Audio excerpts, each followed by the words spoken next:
Hi there, my name is Daniel and I will be taking you throughout an activity on geometrical construction. Now for this activity you'll need a compass with a pencil, okay, a ruler, okay, to measure the length, and a protractor to measure the angles. So the activity says that the interior angle of a regular pentagon is 108 degrees. A. Draw accurately the regular pentagon ABCDE with sides 6 centimeters. B. Using a ruler and compasses, construct accurately Roman 1. The bisector of angle B. Roman 2. The perpendicular bisector of side BC. Okay. C. Mark P the point of intersection of the two lines drawn in Roman 1 and Roman 2 of part B and measure PC. Okay, to start with part A, to draw accurately a regular pentagon. Now you need to know what a pentagon is. So a pentagon is a shape with 5 sides.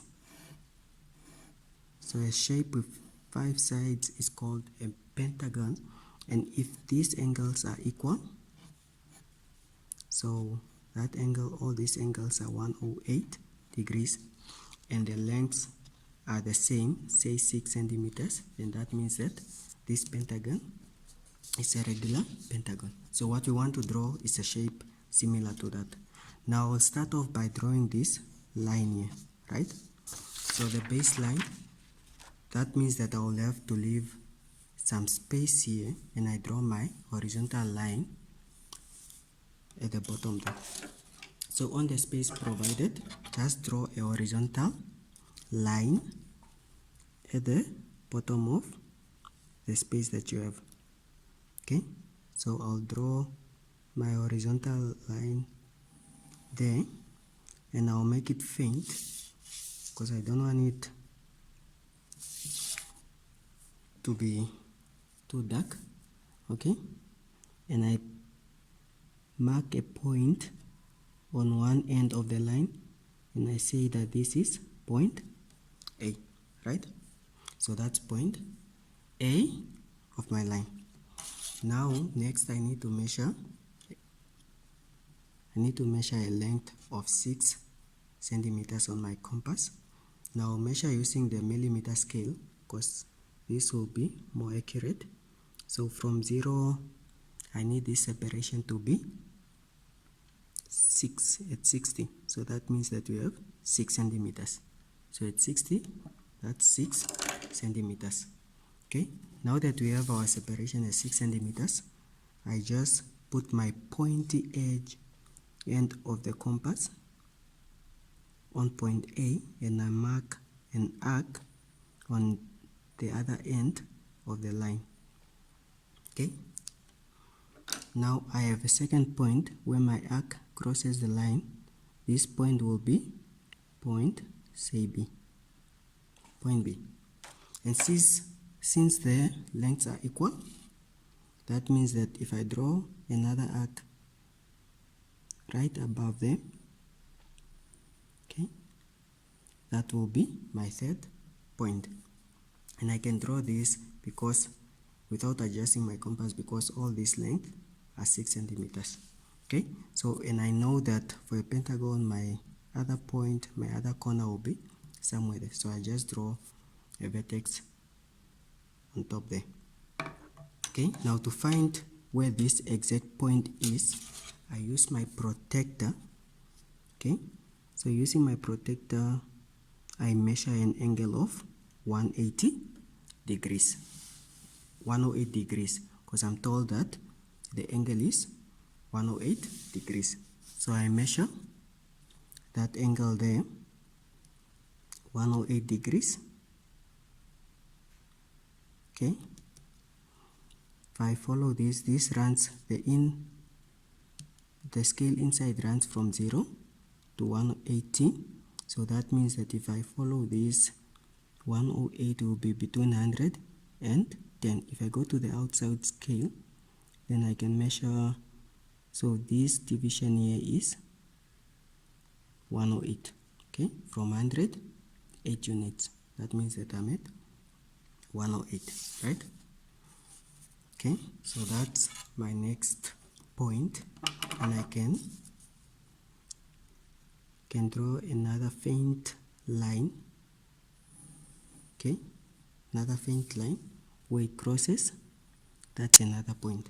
Okay, also on this side I need to measure this angle to be 108.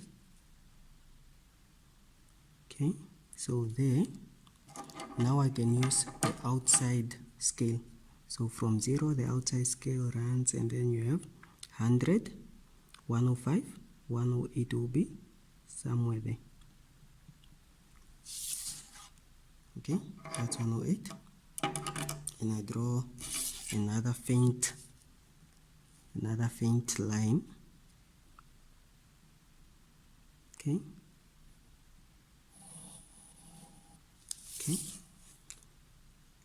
make sure that your compass doesn't move around, so that you don't have to measure every time the 6 centimeters.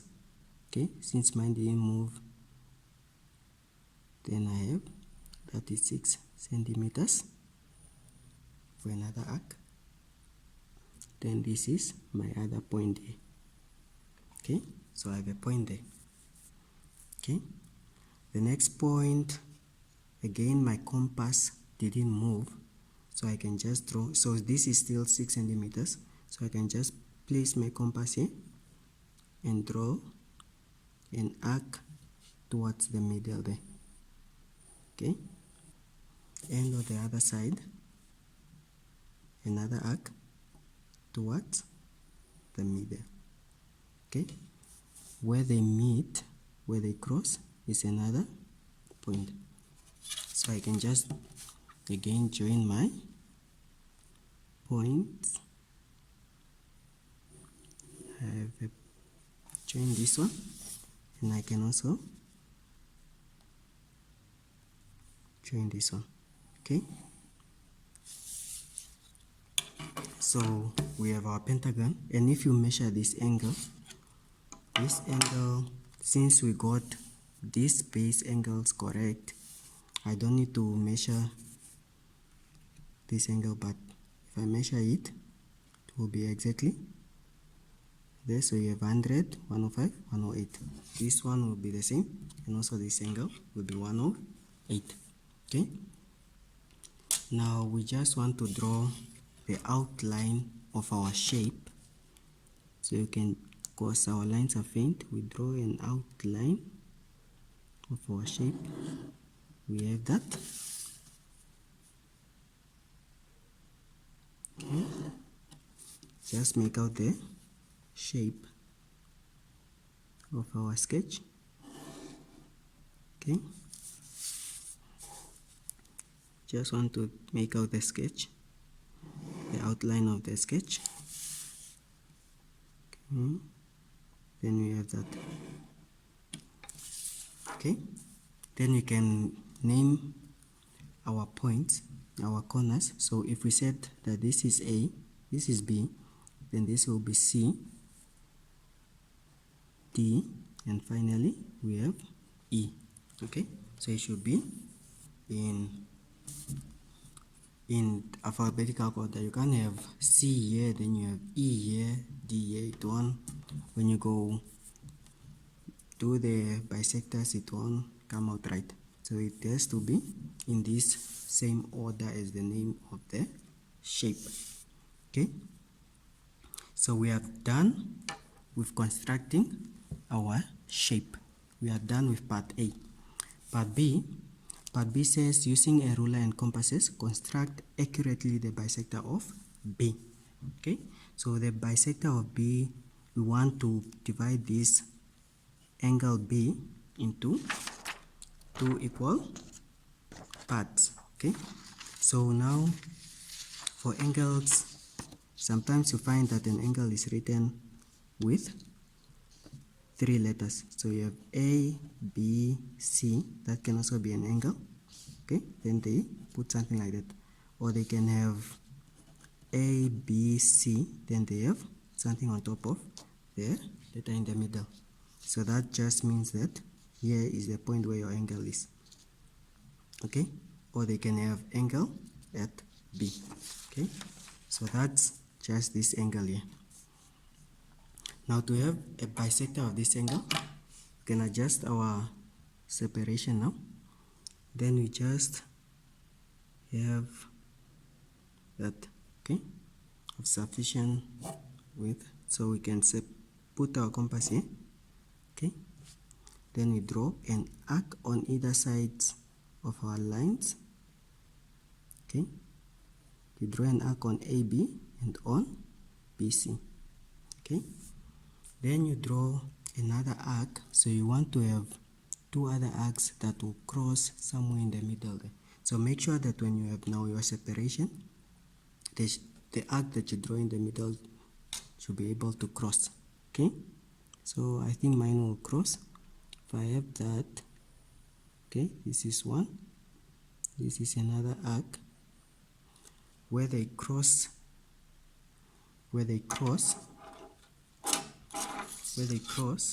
you join a point at our angle with where the two arcs cross in the middle there, okay. So this here, you draw a line. So that means that this side and this side are equal. These two angles are now equal, right? So this angle and this angle are equal, okay. So that's the angle bisector. Roman 2, you want the perpendicular bisector of BC, okay. So to draw the perpendicular bisector of BC, that means that you want a straight line that crosses BC at some point in the middle of BC, and that line should be perpendicular to line BC, okay. So to do that, again, we need to have a separation. Now our compass should have a separation with, this separation should be at least 2/3 of the length that you want to divide in the middle, right? In this case, our separation should be at least 2/3 of line line BC. So that means that if I adjust my compass here, okay, so this is more than half, so it's fine. I draw an arc at the top of the line and also at the bottom of the line, or I can have my arc, just one arc going throughout there, or I can do that, okay. On C, you draw another arc at the top or at the top end, at the bottom, okay. Where they cross, you join those two, okay. So you take your ruler, then you join the two, okay, so that you have that, okay. So you can clearly see that this is 90 degrees, okay. So that's a perpendicular bisector of BC. Next, you want to mark point P, the point of intersection of the two lines drawn in this part of the question, okay. So we want to mark this point where the two lines meet, where the two bisector lines meet, and we mark this point P, okay. So that's our point P, where these two lines cross, okay. And finally, we want to measure the point from point P to point C. That will serve as our PC, okay. So if I want to measure that, use my ruler. Again, I'm using the millimeter scale because I want to be accurate, okay. So if I measure that, I get that this is 52, okay. So that there, this is PC equals to 52 millimeters. or you can have this as 5.2 centimeters, depending on the scale you are working with. You see, if I was using the centimeter scale, I wouldn't have gotten the 0.2. I would have to estimate it. That's why I used the millimeter scale, so that I don't have to estimate. Okay, so there you have it. It's a pentagon, a regular pentagon. I have my 5 sides, and you don't erase the arcs. You leave them as they are. The examiner will want to see